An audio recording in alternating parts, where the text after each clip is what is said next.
ចូលមើលmaterial ខាងក្នុងរបស់ររយមួយមើលវាមានអីពិសេសខ្លះមិនបានវាថ្លៃម្លេះអូអានេះមានបេតុងស្អីគេនេះ manual option ស្អីគេខ្លះនេះហើយជាផ្សិនជាក់ហ្នឹងនេះលេខយើងធ្វើអីខ្លះនេះអូមាននាឡិកាថ្លៃនាឡិកានេះមិនខំពី20000ទេនេះហើយនេះមកជាមួយដៃជាកូដ airbag ពីរពងស្អីខ្លះឈើសាមញ្ញតាហើយមិនបានថ្លៃមែននេះខាងលើ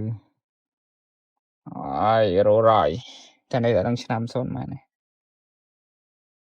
ជីមការអត់លុយជីខាងក្រោយ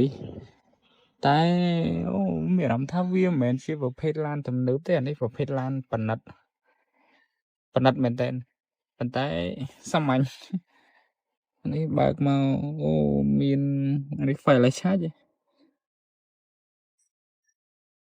ដៃកូដសុំមានវាសនាបានជីនឹងយកចូលយានឋានរយតម្លៃរាប់ម៉ឺនខូចដែរតាមិនអត់ខូចណា